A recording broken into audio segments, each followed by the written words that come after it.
Baik, Assalamualaikum warahmatullahi wabarakatuh. Izin memperkenalkan diri, nama saya Farhan Andi Pamuji dari semester 4D, Pendidikan Guru Sekolah Dasar Universitas Lampung. NPM 19130533135. Jadi, sekarang saya akan menjelaskan tentang pendidikan inklusi, tujuan pendidikan inklusi, dan manfaat pendidikan inklusi. Yang pertama yaitu akan menjelaskan tentang pendidikan inklusif. Pendidikan inklusif adalah model pendidikan yang mengikut sertakan anak-anak yang berkebutuhan khusus untuk belajar bersama-sama dengan anak-anak sebayanya yang ada di sekolah umum, dan pada akhirnya mereka menjadi bagian dari masyarakat sekolah tersebut sehingga tercipta suasana belajar yang kondusif.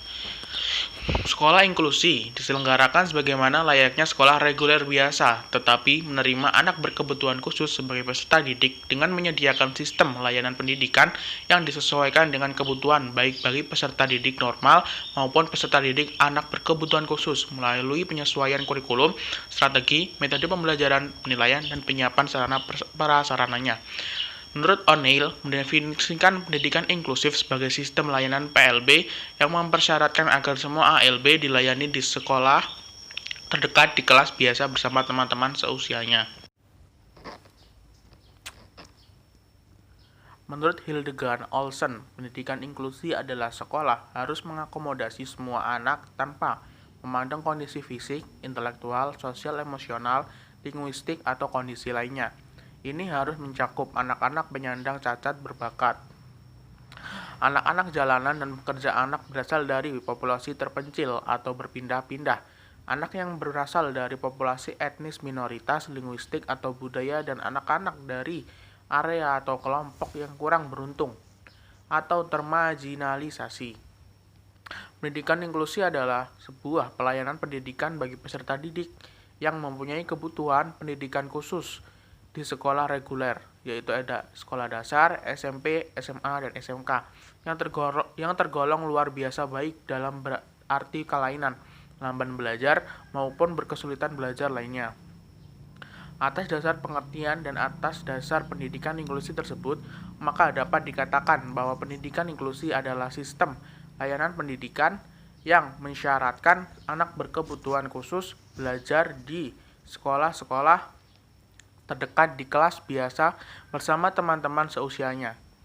Konsep pendidikan inklusi merupakan konsep pendidikan yang mempresentasikan keseluruhan aspek yang berkaitan dengan keterbukaan dalam menerima anak berkebutuhan khusus untuk memperoleh hak dasar mereka sebagai warga negara. Keberadaan pendidikan inklusi bukan saja penting untuk menampung anak yang berkebutuhan khusus dalam sebuah sekolah yang terpadu, melainkan pula dimaksudkan untuk mengembangkan potensi dan menyelamatkan masa depan anak. Menyelamatkan masa depan anak dari diskriminasi pendidikan yang cenderung mengabaikan anak-anak berkebutuhan khusus. Yang berikutnya, pembelajaran inklusi atau juga disebut pendidikan inklusi ialah sistem penyelenggaraan pendidikan yang memberikan kesempatan kepada semua peserta didik yang memiliki kelainan dan memiliki potensi kecerdasan atau bakat istimewa untuk mengikuti pendidikan atau pembelajaran dalam satu lingkungan pendidikan secara bersama-sama dengan peserta didik pada umumnya. Prinsip dasar dalam pendidikan inklusif adalah semua anak harus belajar bersama-sama tanpa melihat pada keterbatasan dan kondisi yang dimiliki oleh anak. Dengan kebersamaan tersebut, anak-anak berkebutuhan khusus dapat berinteraksi dengan anak-anak normal. Hal tersebut dapat memberikan dampak positif pada perkembangan anak di mana anak berkebutuhan khusus merasa diri mereka sama seperti anak normal yang lainnya karena berada di lingkungan yang sama. Di samping prinsip tersebut, pendidikan inklusif mempunyai tujuan mulia, yakni anak-anak berkebutuhan khusus diberi kesempatan yang sama layaknya anak-anak normal untuk mendapatkan pendidikan yang berkualitas agar potensi yang dimiliki dapat dikembangkan secara optimal.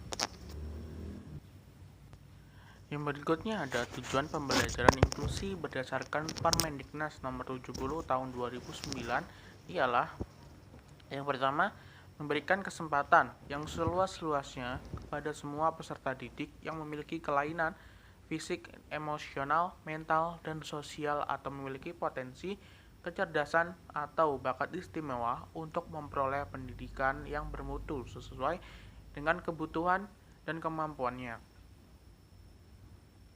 Yang kedua ada mewujudkan penyelenggaraan pendidikan yang menghargai keanekaragaman dan tidak diskriminatif bagi semua peserta didik. Yang berikutnya yaitu ada manfaat pendidikan inklusi. Penyelenggaraan pendidikan inklusif di Indonesia sampai saat ini memang masih mengundang kontroversi. Namun, praktek sekolah inklusif memiliki berbagai manfaat. Dalam pendidikan inklusi, layanan pendidikan disesuaikan dengan kebutuhan-kebutuhan khusus anak secara individual dalam konteks pembersamaan secara klasikal. Dalam pendidikan ini dilihat dari sudut ketidakmampuannya, kecacatannya, dan tidak pula dari segi penyebab kecacatannya, tetapi lebih pada kebutuhan-kebutuhan khusus mereka. Kebutuhan mereka jelas berbeda dari satu dengan yang lainnya. Ada beberapa alasan pentingnya pendidikan inklusi dikembangkan dalam layanan pendidikan bagi anak luar biasa. Alasan tersebut antara lain yaitu semua anak baik cacat maupun tidak mempunyai hak yang untuk belajar bersama-sama dengan anak yang lain. Yang kedua yaitu ada seyogyanya anak tidak diberi label atau dibeda-bedakan secara rigid, tetapi perlu dipandang bahwa mereka memiliki kesulitan dalam belajar.